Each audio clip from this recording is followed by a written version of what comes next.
പരീക്ഷയ്ക്ക് തയ്യാറാകുന്ന ശിക്ഷാർത്ഥികളെ ഇന്ന് നവരാത്രത്തിൻ്റെ സംസ്കൃതത്തിൽ പറഞ്ഞാൽ നവരാത്രം എന്നാണ് പറയുന്നത്, നവരാത്രി എന്നല്ല.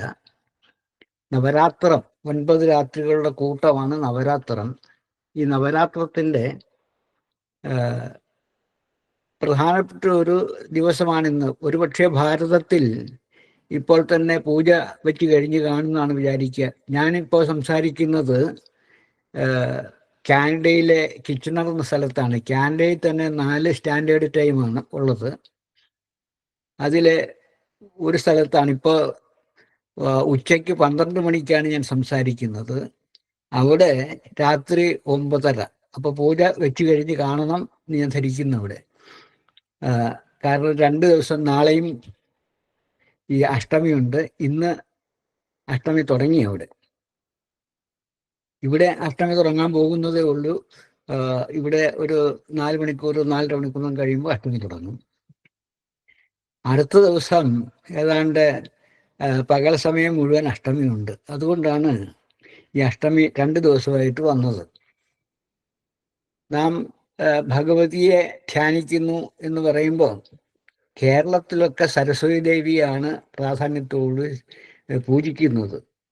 ഭാരതത്തിൻ്റെ എല്ലാ ഭാഗങ്ങളിലും ഈ നവരാത്ര പൂജയുണ്ട്. അതിൽ പ്രധാനമായിട്ടും വടക്കേ ഇന്ത്യയിലൊക്കെ ആയുധ പൂജ പ്രധാനമാണ്. അതായത് ദുർഗാദേവിയെ പൂജിക്കുക. ഇവിടെ കേരളത്തിലാണെങ്കിൽ വിദ്യയെ പൂജിക്കുക. ഏത് ആയുധത്തിൻ്റെ കാര്യത്തിലാണെങ്കിലും വിദ്യയുടെ കാര്യത്തിലാണെങ്കിലും നമ്മൾ വളരെ ആദരവോടുകൂടി അതുപോലെ ശ്രദ്ധയോടുകൂടിയും എല്ലാം പഠിക്കേണ്ട കാര്യങ്ങളാണ്. അതുകൊണ്ട് വിദ്യയ്ക്കും പ്രാധാന്യമുണ്ട്. അതുപോലെ തന്നെ ആയോധന കലയ്ക്കും പ്രാധാന്യമുണ്ട്. മാത്രമല്ല, വെറും ആയോധന കല മാത്രമല്ല, നമ്മുടെ ഉപകരണങ്ങളും നമ്മൾ പൂജയ്ക്ക് വയ്ക്കും. അപ്പോൾ പൂജയ്ക്ക് വെച്ചിട്ട് ഭഗവതിയുടെ അനുഗ്രഹം നമ്മൾ തേടുകയാണ്. അതായത് നവരാത്രം എന്ന് പറഞ്ഞാൽ വാസ്തവത്തിൽ 4 ഒരു വർഷമുണ്ട്. അതിൽ പ്രധാനമായിട്ടും 2 ശരത്തിലെ നവരാത്രിയും അതുപോലെ തന്നെ വസന്തകാലത്തിലെ നവരാത്രവും. അത് കേരളത്തിലെ ഈ ശരൺ നവരാത്രം മാത്രമാണ് നമ്മൾ ആചരിക്കുന്നത്. അവിടെ സരസ്വതി പൂജയ്ക്ക് പ്രാധാന്യം കൊടുക്കും. പ്രാമാണിക രീതിയിൽ, താന്ത്രിക രീതിയിൽ ആചരിക്കുന്നവർ 9 ദിവസവും ഓരോ രീതിയിൽ ഭഗവതിയെ കാണുകയും ഭഗവതിയെ ധ്യാനിക്കുകയും ചെയ്യുന്നുണ്ട്, പൂജിക്കുകയും ചെയ്യുന്നുണ്ട്. വാസ്തവത്തിൽ നാം ചെയ്യുന്നത് ദേവിയുടെ ഏറ്റവും ചെറുപ്പകാലം തൊട്ട് അവസാനം ലോകത്തിൻ്റെ മാതാവാകുന്ന അവസരം വരെയുള്ള ജീവിതഘട്ടങ്ങളെ കണക്കാക്കിയാണ് നമ്മൾ പൂജിക്കുക. ശൈലപുത്രിയിൽ തുടങ്ങും. ശൈലപുത്രി എന്ന് പറഞ്ഞാൽ ശിവമാന്റെ മകള് പാർവതി ദേവി. അപ്പം ദുർഗാദേവിക്കാണ് അവിടെ പ്രാധാന്യം. പാർവതി ദേവി അവിടെ കാണും.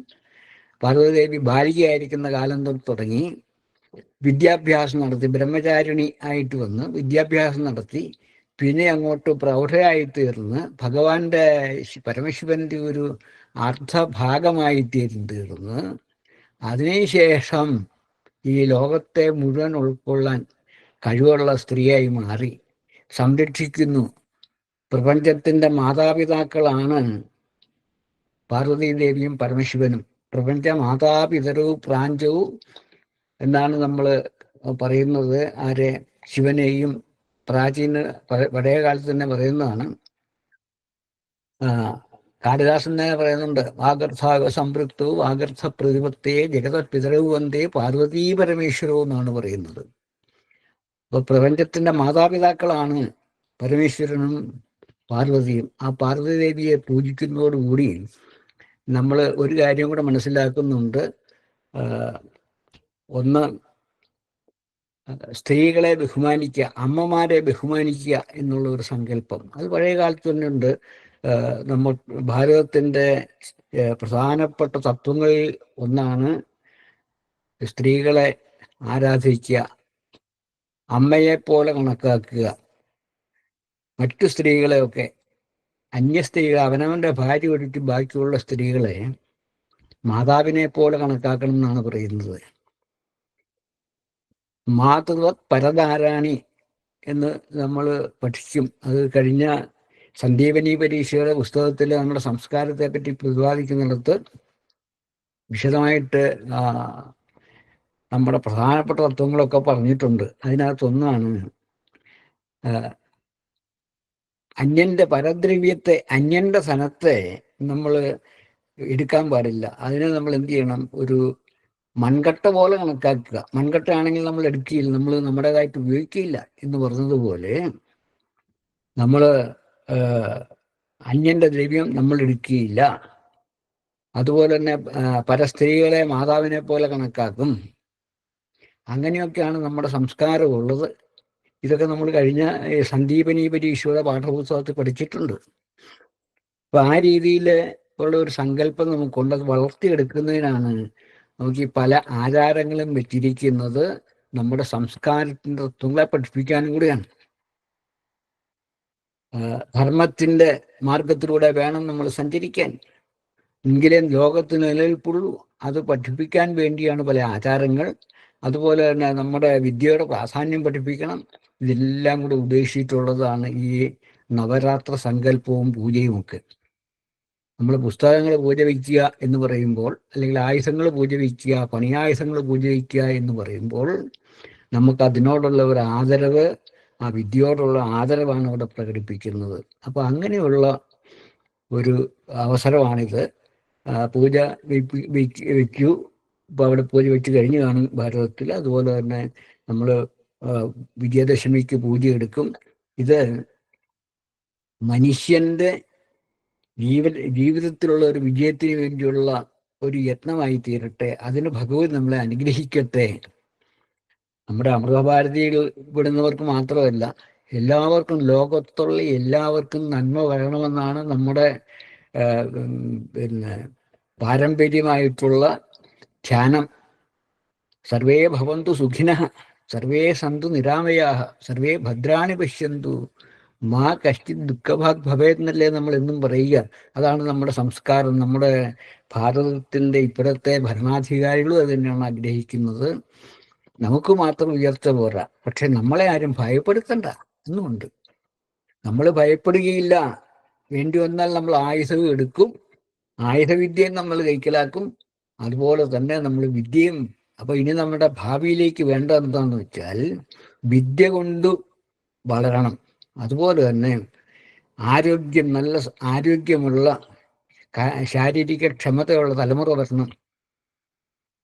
നമ്മുടെ സംസ്കാരത്തിനോ നമ്മുടെ നിലനിൽപ്പിനോ എന്തെങ്കിലും തകരാറ് വരുന്നു, അല്ലെങ്കിൽ അതിനെയൊക്കെ ചോദ്യം ചെയ്യാൻ ആളുകൾ വരുന്നെങ്കിൽ അതിനെ എതിർക്ക് മുമ്പോട്ട് പോകാനുള്ള തൻ്റെ ഇടമുള്ള യുവജനത ഉണ്ടാകണം. അമൃതഭാരതി വിദ്യാപീഠത്തിൻ്റെ ലക്ഷ്യം നമ്മുടെ സംസ്കാരത്തിൽ അടിയുറച്ച് വിശ്വസിക്കുന്ന, എന്നാൽ ഏത് പ്രവർത്തനം ചെയ്യാൻ കഴിവുള്ള, അറിവുള്ള ജനതയെ വാർത്തെടുക്കുകയാണ്.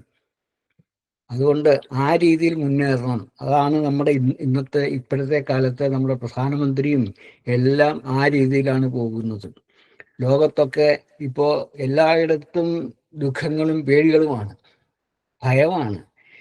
എനിക്കും ഈ കാലത്തെ കുറിച്ച് ആലോചിച്ചിട്ട് ഭയമുണ്ട്, എങ്ങോട്ടാണ് ഈ ലോകം പോകുന്നത് എന്ന്. പക്ഷേ നമ്മൾ നമ്മുടെ യുവാക്കളെ പരിശീലിപ്പിച്ചെടുക്കുക, ചെറുപ്പക്കാരെ പരിശീലിപ്പിച്ചെടുക്കുക.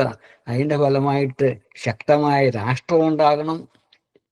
അതുപോലെ എന്തും ബുദ്ധി കൊണ്ട് നേടാൻ കഴിവുള്ള ജനതയെ വാർത്തെടുക്കണം. നല്ല വിദ്യാഭ്യാസം ഭാരതത്തിലുണ്ടാകണം. ഇന്ന് ഈ വിദ്യയെപ്പറ്റി പറയുമ്പോൾ എനിക്കിപ്പം തോന്നുന്നത്, അടുത്ത കാലത്തായിട്ട് നമ്മുടെ കേരളത്തിലെ വിദ്യാഭ്യാസ രംഗം മുഴുവൻ താറുമാറാണ്. പഴയ പോലല്ല. വിദ്യാഭ്യാസത്തിനകത്ത് വിദ്യയല്ല അഭ്യസിപ്പിക്കുന്ന കുറവ്, അത് ഉപയോഗിക്കാനുള്ള കഴിവുള്ള ഒരു കുറവ്. അതുകൊണ്ടാണല്ലോ നമ്മുടെ ചെറുപ്പക്കാരെല്ലാം വിദേശത്തേക്ക് പഠിക്കാൻ പോകുന്നതും. വിദേശത്ത് ചെന്നിട്ട് ഇപ്പോൾ എന്താ അവസ്ഥയെന്ന് വെച്ചാൽ അവിടെയും ഇപ്പോൾ ജീവിക്കാൻ മാർഗമില്ലാത്ത രീതിയിലേക്ക് പോകുന്നു. രാഷ്ട്രം അവനവൻ്റെ കാര്യം നോക്കണം. നമ്മൾ ഭാരതീയരാണെങ്കിൽ ഭാരതത്തിലുള്ള നമ്മൾ ഭാരതത്തിൻ്റെ നിലനിൽപ്പിന് വേണ്ടി ചെയ്യണം. എന്നും നമ്മളെ മറ്റുള്ള രാജ്യക്കാർ സംരക്ഷിക്കും എന്നുള്ള ചിന്താഗതി പാടില്ല. പണ്ട് കാലത്തെ നമ്മുടെ ഭാരതത്തിൽ സ്വാതന്ത്ര്യം കിട്ടിയതിന് ശേഷമുള്ള ആദ്യത്തെ ഭരണമൊക്കെ എങ്ങനെയായിരുന്നു? അവരൊന്നും ഈ സ്വന്തം കാലിൽ ഉറച്ചു നിൽക്കാൻ ശ്രമിച്ചില്ല. അതേസമയം മറ്റു ചില രാജ്യങ്ങൾ നമുക്ക് സഹായമായിട്ട് നിൽക്കുന്നു തെറ്റിദ്ധരിച്ചു. ഒരിക്കലും അത് വിശ്വസിച്ചുകൊണ്ടിരിക്കരുത്. അവനവൻ്റെ ബലമുണ്ടാകണം. എങ്ങനെ ബലമുണ്ടാക്കണം? വിദ്യ കൊണ്ടും ഉണ്ടാക്കണം, അതുപോലെ തന്നെ ശക്തി കൊണ്ടും ഉണ്ടാക്കണം. ഈ രണ്ടും സാധനമാണ്. അപ്പോൾ ശക്തിയെയും വിദ്യയെയും ആരാധിക്കുന്ന ഈ സന്ദർഭത്തിൽ നമ്മുടെ എല്ലാം മനസ്സിലിതുണ്ടാകട്ടെ. നമ്മളിത് ചെയ്യുന്നു ആർക്ക് വേണ്ടി? നമ്മുടെ നിലനിൽപ്പിന് വേണ്ടി. അതുപോലെ നമ്മുടെ നിലനിൽപ്പിലൂടെ രാഷ്ട്രത്തിൻ്റെ നിലനിൽപ്പിന് വേണ്ടി, രാഷ്ട്രത്തിൻ്റെ നിലനിൽപ്പിലൂടെ ലോകത്തിൻ്റെ നിലനിൽപ്പിന് വേണ്ടി. ലോകത്തിൽ 1-2 രാഷ്ട്രങ്ങൾ ഉയർന്നു വന്നാൽ മതിയോ? പോരാ. ലോകത്തിലുള്ള എല്ലാ രാഷ്ട്രങ്ങൾക്കും നിലനിൽക്കണം. എല്ലാ മനുഷ്യനും ജീവിക്കാൻ അവകാശമുണ്ട്. ഒരാൾക്ക് മാത്രമല്ല, അല്ലെ ഒരു വംശക്കാർക്ക് മാത്രമല്ല. ലോകത്തുള്ള എല്ലാ മനുഷ്യനും സന്തോഷത്തോടു ജീവിക്കണം. മനുഷ്യന് മാത്രം ജീവിച്ചാൽ മതിയോ? പോരാ. മനുഷ്യന് ജീവിക്കണമെങ്കിൽ മറ്റ് ജീവജാലമൊക്കെ വേണമല്ലോ. അപ്പം മറ്റ് ജീവജാലങ്ങളും പ്രകൃതിയും ഒക്കെ സന്തോഷിച്ച് ജീവിക്കുന്ന ഒരു അവസ്ഥ ഉണ്ടാക്കുന്നതിന് വേണ്ടി നമുക്ക് ശ്രമിക്കണം. അതിനു വേണ്ടി നമ്മൾ ഈ ആചാരം ചെയ്യുന്നതോടൊപ്പം നമ്മുടെ മനസ്സിനെയും ശക്തിപ്പെടുത്തുക. എന്നിട്ട് നമുക്ക് എപ്പോഴും തോന്നേണ്ടതാണ്, നമുക്ക് നല്ല ഒരു ജനത ഉണ്ടാകണം. ആ ജനത ശക്തിയുക്തരായ ജനങ്ങളുള്ളതാകണം. അതുപോലെ തന്നെ വിദ്യാഭ്യാസം കൊണ്ട് ഉയർന്ന നിലവാരത്തിലെത്തുന്ന ജനതയാകണം. നമ്മുടെ നാട്ടിൽ തന്നെ കണ്ടുപിടുത്തങ്ങൾ നടത്താൻ കഴിവുള്ള ശാസ്ത്രജ്ഞർ വളർന്നു വരുന്ന ഒരു തലമുറയാകണം. അപ്പം അതിനുവേണ്ടി നമുക്ക് ശ്രമിക്കാം. അതുകൊണ്ട് ഈ അവസരത്തിൽ നമ്മുടെ എല്ലാവർക്കും ദേവിയുടെ അനുഗ്രഹമുണ്ടാകട്ടെ. പ്രപഞ്ച മാതാവിൻ്റെ, പാർവതി ദേവിയുടെ, ദുർഗാദേവിയുടെ അനുഗ്രഹമുണ്ടാകട്ടെ. ദുർഗ എന്ന് പറയുന്നത് തന്നെ ദുർഗമായ, കടക്കാൻ വയ്യാത്ത സങ്കടങ്ങളെ ഒക്കെ ഹനിക്കുന്നവളാണ് ദുർഗ. സങ്കട ഹന്ത്രീതി ദുർഗേതി പരിഗീയത എന്നാണ് പറയുന്നത് സംസ്കൃതത്തിൽ.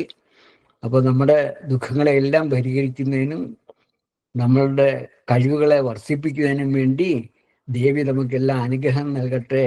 എല്ലാവർക്കും ഭഗവതിയുടെ അനുഗ്രഹം ഉണ്ടാകട്ടെ. നമസ്കാരം.